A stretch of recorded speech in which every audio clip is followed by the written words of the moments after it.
ഒരാൾ അല്ലാ എന്നൊന്ന് പറഞ്ഞാൽ ഏത് സമയമാകട്ടെ, അയാളിങ്ങനെ ഇരുന്നപ്പോ പറഞ്ഞു അല്ലാ, ഒന്ന് കിടന്നപ്പോ പറഞ്ഞു അല്ലാ, നടന്നിട്ട് കുറെ നേരം കുഴങ്ങിയപ്പോ അയാളെ നാവിലൂടെ വന്നു അല്ലാ. വലിയ ദിക്റല്ലേ അത്.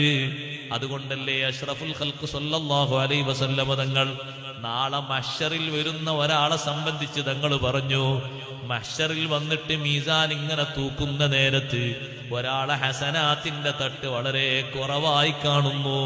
അയാളെ മനസ്സിന്റെ പേടി കൂടുതലായി, മുഖത്തിന്റെ നിറക്ക മാറിപ്പോയി. മീസാന് കനം തൂങ്ങിയാൽ വലിയ സന്തോഷമാണ്. അള്ളാഹു നമുക്ക് ഭാഗ്യം നൽകുമാറാകട്ടെ.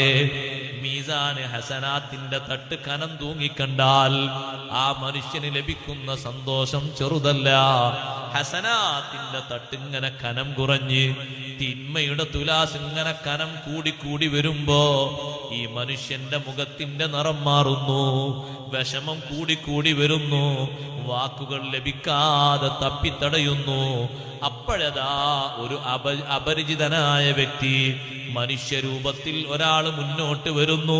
വന്നിട്ട് സഹോദരങ്ങളെ, നമ്മുടെ സിം കാർഡില്ലേ, ചെറിയ സിം കാർഡ് പോലെയുള്ളൊരു ബിത്താഖ, ചെറിയ ഒരു കാർഡ് ഈ ഹസനാത്തിന്റെ തട്ടിലേക്ക് അങ്ങിടുന്നു.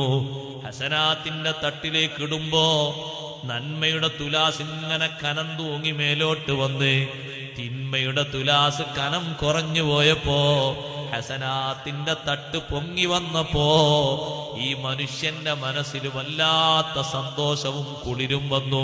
അദ്ദേഹം ചോദിക്കുന്നു, ഇത് എന്താണ്? ഈ കൊണ്ടുവന്നിട്ടത് എന്താണ്? എനിക്കറിയില്ലല്ലോ. നിങ്ങളെന്തോ കാര്യമായ നന്മയാണല്ലോ കൊണ്ടുവന്നിട്ടിരിക്കുന്നത്. കൊണ്ടുവന്നിട്ടാള് പറയുന്നത്, ഞാൻ അള്ളാഹുവിന്റെ ഒരു മലക്കാണ്. എന്ത് മലക്ക് എന്നറിയോ? ദിക്റ് ചൊല്ലുന്നത് പ്രത്യേകം മീദാൻ നിർദ്ദേശിക്കപ്പെട്ട മലക്കുകളെ കൂട്ടത്തിൽ ഒരു മലക്കാണ് ഞാന്. കൊണ്ടുവന്നിട്ട ദിക്റ് ഏതാന്നറിയുമോ?